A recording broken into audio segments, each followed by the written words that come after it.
Anyway let's talk about Iran blockade. देखिए, पाकिस्तान की पोल पट्टी खुल गई है। ये पता लग गया है कि जो चाइना का हथियार स्मगल होके आता है ईरान में, वो पाकिस्तान के थ्रू आता है। नेतन्याहू साहब ने बहुत बढ़िया और बहुत उम्दा काम किया। नेतन्याहू ने कहा है, बोला यार ऐसा करो, ईरान का लैंड ब्लॉकेड कर लो आप।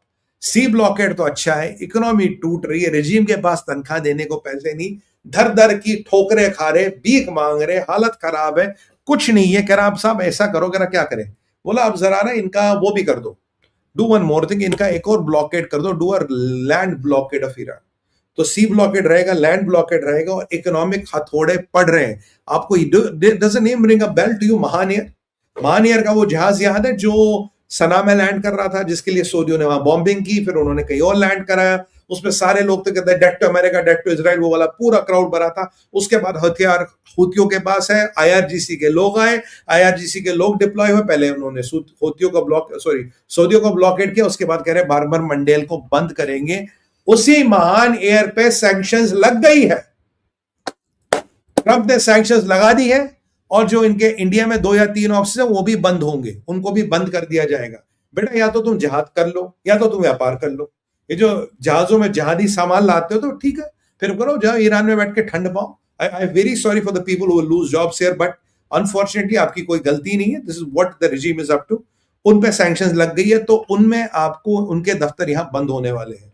और जब गवर्नमेंट ऑफ इंडिया से पूछा छबार में क्या करना, बोला नजर रखे हुए। और क्या बोले भाई, we cut our losses, we went out of Chabahar at the right time. मैंने निर्मला जी को मैंने टीवी पे I had really applauded her. मैं कहा ma'am this is the greatest decision you would have taken. Modi सरकार का उम्दा डिसीजन था, we were nothing to do with about Chabahar यार। अब महान एयर पे सैंक्शंस लगी है, तो यानी कि जो ईरान पे हथौड़ा बजने वाला है, उसका लेंथ और ब्रेड्थ बहुत बढ़ता जा रहा है। The scope and the length of breadth of हथौड़ा is increasing by the day, which makes me very happy. तो आपको ये बता दें, लैंड ब्लॉकेड होने वाला काटसी पाकिस्तान है, और अगर लैंड ब्लॉकेड करना तो आपको पाकिस्तान का करना पड़ेगा। तो क्या पाकिस्तान का सी ब्लॉकेड होगा, या पाकिस्तान के पेरिफेरी के आसपास अमेरिकन जेट्स उड़ेंगे, या 35 पाकिस्तान के मुल्ला मुनीर के सर के ऊपर नाचेंगे, जो वहां गया धाम धाम धड़ाम धड़ाम, ठोको सालो, जो जाए वहां पर उसको ठोको। तो ये वहां होने वाला बड़ा इंटरेस्टिंग समीकरण है, देखते हैं क्या होता है। और नितिनयाहू का suggestion very good sir, you are the best. तो उन्होंने बहुत अच्छा सजेशन दिया है। तो लैंड ब्लॉकेड भी होने वाला, यानी कि दबा दबा के ऐसे मार, जैसे गन्ने को निचोड़ते ना तीसरी बार मशीन में डाल के, वैसे इनकी इकोनॉमी को निवालो, ऐसे रिजीम को खत्म करो। तब तक यहां कुछ होने वाला नहीं। तो land blockade is primarily due to Pakistan smuggling weapons from China into Iran. और यहां ट्रंप साहब को 2 झटके लगे। एक तो चाइना ने उनको गाजर दे दी, और पाकिस्तान ने ऐसा झटका दिया, ऐसा झटका दिया। ये वही पाकिस्तान था जो आपकी सीज फायर करा रहा था। लिंडसी ग्रैहम ने आपको कहा था अगर पाकिस्तान जैसा मीडिएटर होगा, you will never ever hit the cease fire. और इससे आपको पता लगता है अमेरिका के वाइस प्रेसिडेंट का दिमाग कितना तेज है। What a smart man he is, what a smart man he is. और सबसे अच्छा कमेंट तो मुझे स्पेन पे लगा किसका, बेन जवीर का। बेन जवीर, उसने कहा I compliment the president of Spain for showing such magnanimous humanity and welcoming people with the open arms. What I urge you, sir, kindly have this open invitation for the people of Gaza. भाई कहाँ Gaza और कहाँ Spain? भाई अगर ये लाख लोग Gaza में बेचारे हमारे भाई रहते हैं, उनको भी बुला लो। गाजा में ऐसा क्या बुरा बताओ? अगर तुम मोरक्कनों को बुला के अपना जमाई बना सकते हो, तो गाजा वाले बेचारे यार बहुत त्रस्त लोग हैं, उनको भी बुलाओ ना।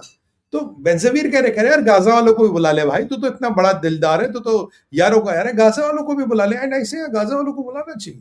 ये बेचारे यहाँ खाए फंस रहे हैं, कभी बम गिरता, कभी बारूद, कभी टनल, कभी ये होता, कभी होता। स्पेन में रहेंगे यार, वाह। स्पेनियोल टमाटोरीन, वो क्या वो टमाटर वाला फेस्टिवल, टमाटोरीन फेस्टिवल में पार्टिसिपेट करेंगे। सो गाजा इन इनलैंड, अम्मा इन बुरका इन टमाटोरीन फेस्टिवल। पर अब की बार थोड़ा फेस्टिवल में हमें बुरके की भी एंट्री फिर करानी पड़ेगी। चलो वो हम संशोधन कर दे, ममदानी को चिट्ठी लिखेंगे, will write to Mamdani and tell him, Mamdani भाई बताओ क्या करें यहाँ पे। Like what a guy. Anyway, तो ये ब्लॉकेड की बात हो रही है। अब सऊदियों का हूतियों पे मसला आ रहा है साहब। सऊदियों ने डिसाइड किया है हूतियों पे बहुत बड़ा असॉल्ट करने का। आज रात को असॉल्ट हो रहा है। अब इसमें कल रात को अमेरिका ने बमबारी नहीं की, मुझे लगता है आज अमेरिका सऊदियों के साथ जाके हूतियों की वाट लगाने वाला, हो सकता है इजराइल भी ज्वाइन कर ले। इजराइल का I am not sure, but Saudi और अमेरिका आज हूतियों की तूती बंद करने वाले। क्यों? उसके कारण है कि देखिए हूतियों के पास आईआरजीसी के लोग हैं। अब्दुल मलिक अल हूती के नीचे जो मिलिट्री वाला पार्ट था वो इसराइलियों ने खत्म कर दिया। Now what is he doing? इसने आईआरजीसी के लोग बुला लेके, था भाई तुम मेरी मिलिट्री संभालो, हथियार आ गए। महान एयर का वो जहाज याद है आपको? मैंने कहा इसीलिए बेटा उस पे वाट लगने वाली महान एयर पे। क्यों? That was the only reason. अब फाइनली दे आर हियर, अब इन पे अटैक होगा और आईआरजीसी वालों को फिर उनकी टिकट काट दी जाएगी। कल तो वहां जो शिया मलेशिया पे अटैक हुआ था उसमें 8-10 लोग की टिकट कट गई, अब यहाँ और लोगों की टिकट कटेगी। ये अगर केसर भाई ऑनलाइन है तो जरा भाई रिजर्वेशन का स्टेटस चेक कर लो क्या है, तो वो वहां पे स्टेटस का रिजर्वेशन का आपका देखना पड़ेगा। तो यहाँ पे होने वाला काम, तो मुझे लगता है आई एम वेरी श्योर जो अमेरिका ने announce, but I think CENTCOM and Saudis are going to do it together, because Mohammed bin Salman अकेले नहीं कर पाएंगे। और देखो मोहम्मद बिन सलमान ने भी हिम्मत दिखाई है, और मोहम्मद बिन सलमान मुझे लगता है कि आजकल खेलने के मूड में, क्योंकि उनका कारण आपको पता क्या है?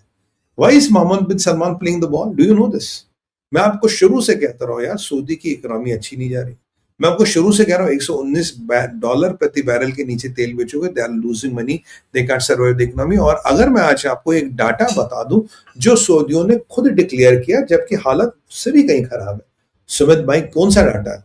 मेरे भाइयों डाटा ये है, Saudi Arabia has lost contracted GDP by 4.8%. GDP contraction by 4.8%, ये 2-2.5% से घूम रहा। I don't think they were growing by more than 2% और समथिंग। तो they are already in deflation, नहीं, दे आर ऑलरेडी इन मंदी। वो मंदी में चले गए, डिप्रेशन में चले गए। 4.8%, सो दीज आर एडमिटिंग कि हमारा जीडीपी कॉन्ट्रैक्ट हुआ है। तो आप मान के चलिए 6-7% ओरिजिनल में हुआ होगा। And Saudi they are not doing good.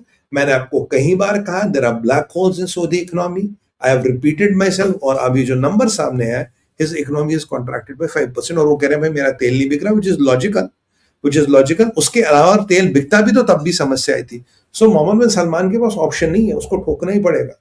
Because Iran चाहता है कि अगर मैं तेल न बेचूं, ये सुन्नी कैसे तेल बेचे? अगर हम शिया तेल नहीं बेचेंगे तो सुन्नी तेल कैसे बेचे? इनको भी खत्म करो। मैंने लेट्स फिनिश दम of. But economic contraction of 5% is big, man, is big झटका टू द। सऊदी की इकोनॉमी छोटी बहुत बड़ी नहीं है। अब पर क्या करे, बेचारों का सारी व्यवस्था तेल पे चलती है।